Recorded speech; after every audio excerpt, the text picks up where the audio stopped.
saya melaksanakan supervisi untuk persiapan pembelajaran tatap muka.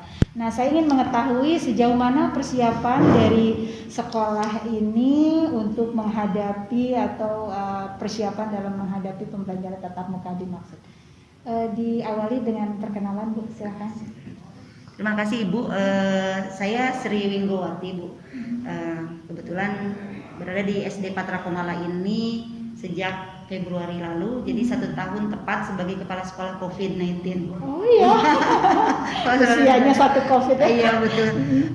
Sejak pembelajaran daring ini digulirkan di 16 Maret lalu, saya langsung mengambil aksi tindakan begitu, Ibu, mempersiapkan Ibu Bapak guru menghadapi pembelajaran secara daring, secara bahasa kerennya online. Karena memang seperti yang kita ketahui bahwa guru-guru kita itu tidak dipersiapkan untuk mengajar secara online. Jadi pada saat itu saya langsung mengadakan workshop 3 hari, merancang pembelajaran yang bisa dilakukan secara daring, dan pada saat itu keadaan memang darurat gitu ya. Kita hanya bisa mengidentifikasi apa yang bisa dijadikan media. Media yang paling kita gunakan adalah media yang secara mayoritas bisa dijangkau oleh orang tua. Kebetulan di sekolah kami itu yang paling memungkinkan yang bisa digunakan itu adalah video call melalui dan chat melalui WhatsApp. Meskipun melalui Zoom Meet atau Google Meet ada, tapi presentasinya kecil sekali. Jadi kita mengambil yang mayoritas yang diakses. Kita tetap membuat persiapan mengajar dengan LKPD, kemudian disesuaikan dengan memilih KD-KD esensial. Meskipun pada saat itu dari kementerian belum ada, tapi saya sudah berpikir mengambil KD-KD yang sangat urgent, yang urgent ya. Betul. Nah, kemudian kami melakukan itu, lalu seiring berjalannya waktu, saya terus mengevaluasi dari hasil kemarin itu apa yang kurang begitu.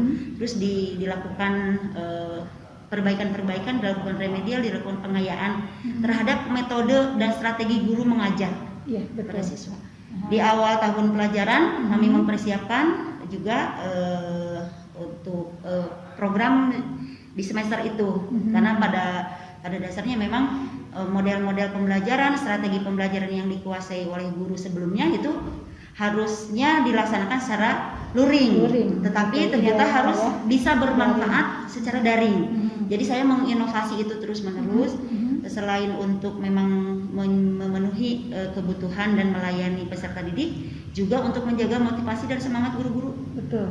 Kemudian kompetensi mereka juga tetap terjaga, sehingga mereka bisa optimal mengajar kepada anak-anak. Sampai tiba waktunya press conference dari Pak Menteri di bulan November terkait dengan persiapan PTM di awal Januari. Pada saat itu saya langsung membaca regulasi, mempelajari, dan langsung mengundang orang tua untuk melakukan sosialisasi kemungkinan jika akan dilaksanakan PTM itu. Kalaupun tidak, itu tidak menjadi masalah karena saya sudah mempersiapkan plan yang lainnya, cadangan. Yang utama justru belajar dengan online. Karena masih kondisinya. Itu dari sisi kurikulum untuk kegiatan persiapan itu. Sedangkan dari sarana prasarana, Disdik Kota Bandung terus mengawal melalui penganggaran dana BOS untuk RKAS, mengikuti Permendikbud nomor 6, nomor 19 di tahun 2020. Relaksasi dana BOS. Termasuk dengan bagaimana dana BOS itu disampaikan kepada PTK ya, PTK yang ber-NU PTK dan seterusnya. Alhamdulillah Disdik memperhatikan sekali dengan PTK ini. Nah, kemudian akhirnya press conference 1 Januari Pak Menteri mengatakan tidak, itu pun sudah saya tindak lanjuti dengan menyampaikan sosialisasi tersebut kepada orang tua live YouTube, sekaligus mengawali tahun pelajaran di semester genap ini. Dan itu dari sisi sarana prasarana sudah masuk RKS, masker, APD, disinfektan, kemudian hand sanitizer, sabun dan seterusnya, sampai dengan hal-hal yang memang perlu dilakukan pada saat itu saya lakukan. Tapi yang paling utama saya menjaga kualitas, semangat dan motivasi dari guru, sehingga workshop itu selalu saya laksanakan di setiap bulan untuk mengevaluasi dan melakukan pengayaan untuk terus mengikuti perkembangan, karena kan surat edaran 719 tentang kurikulum kemudian disusul dengan 018 itu menuntut kita terus berprogres sampai akhirnya di bulan ini saya tetap melaksanakan itu Bu, dan melaksanakan halnya tahapan prosedur pembelajaran dari guru itu seideal mungkin, karena memang saya yakin dengan saya menjaga semangat, motivasi dan kompetensi guru itu akan berimbas kepada siswanya, siswa. Termasuk ekstrakurikuler pramuka tadi memang tidak dilaksanakan secara khusus, tapi saya integrasikan kurikulum pramukanya ke dalam mata pelajaran sehingga Permendikbud 63 tentang kepramukaan yang di sana sebagai kurikulum wajib pada ekstrakurikuler wajib pada kurikulum 13 itu tetap terintegrasi. Pendidikan kepramukaannya di mana, gerakan pramukaannya mana, itu kita sudah lakukan itu tetap. Hanya memang tidak terasa oleh anak-anak. Betul ya. Bahwa itu mereka belajar di pramuka gitu kan dengan masuk ke internet. Betul, seperti itu. Tahap berikutnya ketika ini mendengar akan ada Pak Menteri ya statement dari surat kabar kemarin bahwa kemungkinan seperti itu, saya sudah langsung mengambil rapat terbatas dengan para wakasek kurikulum, kemudian dibantu juga Satgas kurikulum, sarana prasarana kesehatan mempersiapkan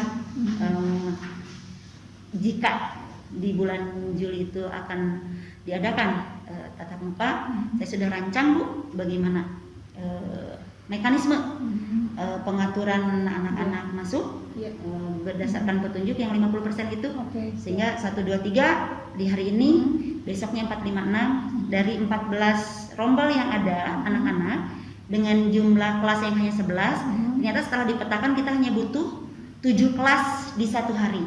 7 kelas di satu hari dengan model apa? Dengan model sistem setengah 50% tadi. 50%. 1, 2, 3 itu kan setengahnya dari keseluruhan jumlah siswa. Nah, itu nanti dibagi 2 juga. Kelas 1A misalnya dia ada 28 siswa.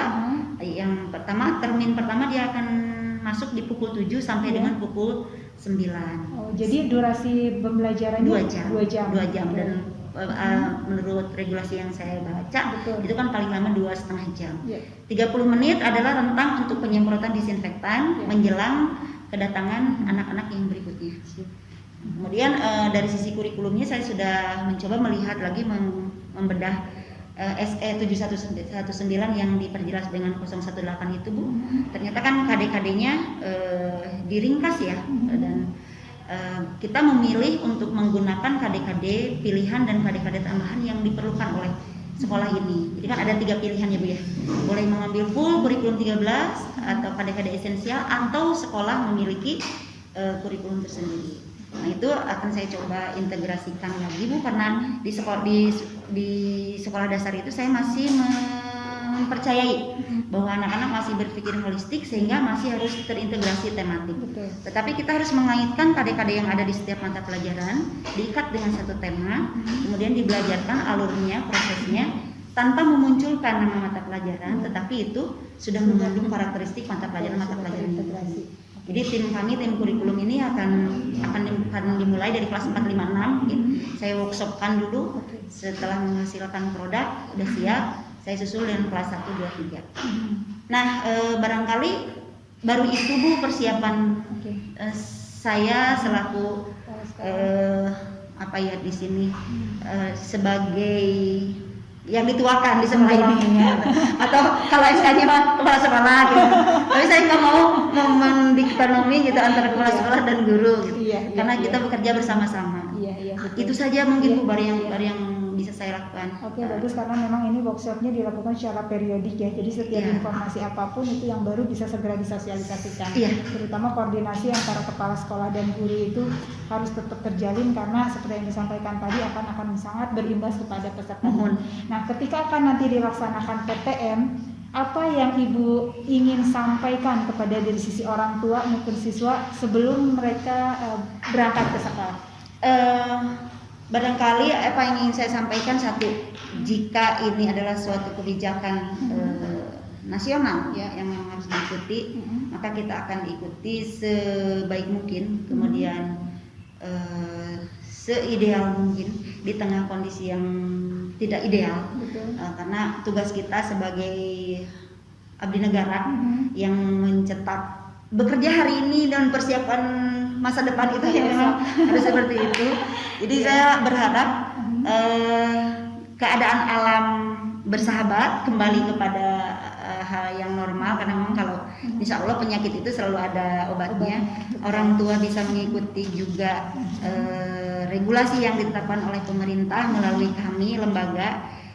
Kemudian apa yang kami lakukan adalah pertama mungkin mensosialisasikan kepada orang tua, kemudian programnya yang awal nanti pembiasaan AKB-nya, penerapan AKB di situasi sekolah formal.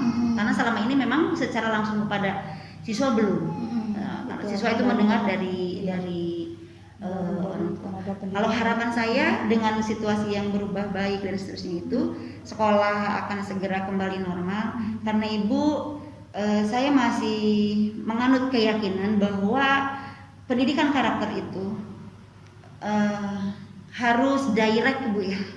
Ternyata langsung ketika anak teladan, iya, dengan teladan face to face. Kemudian ketika anak melakukan satu kekeliruan itu yang ada yang harus ditegur pada saat itu.